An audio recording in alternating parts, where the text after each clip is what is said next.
Hai guys, aku Dr. Sheila Jessica. Hari ini aku akan menjawab 3 pertanyaan dari IG story aku 2 hari yang lalu. Yang di sana aku ngasih kesempatan untuk bertanya seputar beauty care. Karena memang kebetulan ada yang DM tentang gimana cara mengglowingkan wajah. Tapi kali ini aku akan menjawab 3 pertanyaan yang menarik dulu terkait dengan respons teman-teman. Dan thank you banget untuk teman-teman yang udah ngerespons pertanyaannya. Aku akan coba jawab pertanyaannya. Oke? Nah, jadi ini respon-responnya aku udah baca semua dan aku akan mulai menjawab. Oke, next. Dari Elvi Swang, ini pertanyaan terakhir yang aku pilih. Dok, dengan banyaknya perawatan wajah zaman sekarang seperti filler, botok, tanam benang, operasi plastik, mungkin aku sampai jadi bingung sendiri. Dan juga terlalu banyak lagi produk-produk kecantikan dan aku sampai bingung juga mau pilih yang mana. Tips untuk memilih perawatan yang kamu sebutin tadi, contoh ya, seperti filler, botok, tanam benang, pokoknya yang melakukan tindakan, suatu tindakan di wajah kamu yang sebenarnya sifatnya adalah bisa melukai wajah kamu gitu ya. Kalian harus pertimbangkan beberapa hal ya yang harus dipertimbangkan. Satu, kamu harus tahu tujuannya apa. Tujuan dari treatment itu apa? Dan tujuan kamu melakukan hal itu apa? Itu kamu harus tahu persis gitu. Kita sebagai pasien, kita itu harus jadi pasien smart, tapi bukan jadi pasien yang sok tahu gitu. Jadi dalam artian kamu tetap harus mendengarkan apa kata dokter kulit atau dokter kecantikan ke kamu. Tapi kamu harus juga bisa dengan logika kamu nyambung dan kamu jangan cuma berdasarkan keinginan gitu. Dia harus tahu benar-benar tujuannya apa gitu. Oke? Kalau misalnya kalian belum jelas, kalian tanya terus sama dokternya. Kalau misalnya kalian udah tanya terus dokternya kayaknya kok ini orang dijelasin nggak ngerti-ngerti, fine, kamu bisa ask someone else, kamu bisa tanya dokter lain gitu. Nah, kalau kayak aku pribadi kan tujuan aku perawatan adalah untuk membuat kulit aku sehat. Nah, kalau aku pribadi, sehat itu apa? Yang bebas jerawat, yang bebas komedo, karena komedo jerawat juga, gitu kan? Terus yang tidak kusam atau cerah. Itu yang menurut aku adalah sehat, gitu. Jadi, kamu harus tahu tujuan kamu dan tujuan treatment itu apa, gitu. Terus yang kedua, kamu harus tahu kebutuhan kamu apa. Itu penting banget.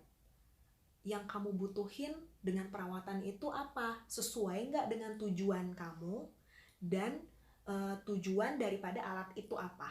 Gitu. Kenapa aku bilang kebutuhan?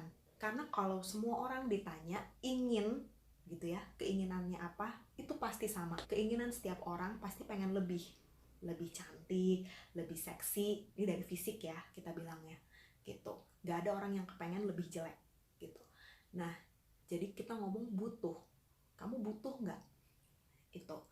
Terus yang ketiga adalah kamu harus tahu efek sampingnya apa. Itu penting banget. Dan sebenarnya menerima perawatan seperti kamu menerima jodoh gitu, menerima pacar. Kamu kan harus, kamu mau menikah sama dia, kamu harus tahu dong kelebihan dan kekurangan dia apa. Kamu bisa terima nggak? Gitu. Sama kayak efek samping daripada perawatan, kamu harus tahu apa gitu dan kamu bisa terima tidak kalau andai kata ada efek samping seperti itu gitu. Terus kemudian kamu harus tahu tingkat keberhasilannya seperti apa dan dalam jangka waktu berapa lama. Makanya gini, kenapa kita perlu tahu jangka waktu? Andai kata itu berhasil, tentu itu akan berhasil sesuai dengan jangka waktu treatment tersebut. Tetapi ketika itu gagal, itu juga akan gagal di wajah kamu selama jangka waktu itu stay di wajah kamu. Tindakan-tindakan itu kan dilakukan oleh manusia yang menggunakan sebuah alat. Jadi pasti itu ada dua kemungkinan. Kemungkinan berhasil atau kemungkinan gagal. Nah, makanya kenapa sampai sekarang aku belum melakukan hal-hal itu tadi, karena aku tahu bahwa ada dua kemungkinan nih. Kalau aku, keinginan aku kan pasti, oh aku pengen kalau bisa secantik artis idola aku, Song Hye Kyo gitu ya. Dengan aku melakukan filler, dengan aku melakukan tanam benang dan sebagainya, itu bisa mengubah aku tuh lebih jadi wah gitu. Nah itu kan impianku gitu ya, atau misalnya operasi plastik lah gitu kan, impian kita kan wah pengen yang kalau bisa lebih cantik nih daripada artis idola kita. Nah itu kan yang kita pengen. Nah tapi kan yang namanya tindakan itu pasti ada dua, ada berhasil dan ada tidak berhasil gitu, dan juga ada tingkat kepuasan dari masing-masing orang. Terus kemudian yang keempat adalah kalian harus tahu tentunya adalah biayanya. Nah, kenapa penting biayanya? Karena tentunya perawatan wajah itu tidak murah gitu ya. Jadi biayanya itu harus kalian pertimbangkan apakah berbanding lurus dengan hal-hal yang aku sebutkan tadi. Kalau misalnya tidak berbanding lurus gitu ya, dengan manfaat, tujuan, dan juga efek sampingnya loh, dengan efek samping yang minimal dan dengan tingkat keberhasilannya, kalian harus lihat betul-betul dari segi pembiayaannya juga gitu. Itu akan membantu kalian untuk menentukan treatment yang terbaik untuk diri kalian.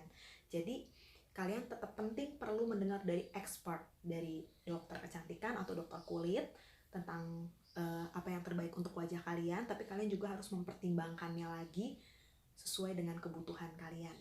Seperti itu. Jadi mungkin jawaban yang tadi, tips tadi bisa mempengaruhi juga dalam kalian membeli produk-produk kecantikan. Jadi kalian harus tahu, balik ke tujuan tadi, otomatis produk-produk kecantikan yang akan kalian beli itu akan berhubungan dengan tujuan kalian. Jadi untuk teman-teman, untuk perawatan wajah itu dan untuk produk kecantikan itu semuanya bisa bermanfaat apabila itu sesuai dengan tujuan kalian, sesuai dengan tujuan alat tersebut atau tujuan tindakan tersebut, dan apabila sesuai dengan kebutuhan kalian. Karena kebutuhan seseorang, tujuan seseorang itu berbeda-beda. Itu aja untuk kali ini yang bisa aku jawab dulu gitu. Next nanti aku coba akan mungkin mendemokan krim mungkin yang aku pakai. Aku akan kasih tahu untuk menjawab pertanyaan yang di DM itu, dan beberapa pertanyaan dari respons yang mungkin bisa aku jawab. Nanti aku akan coba jawab.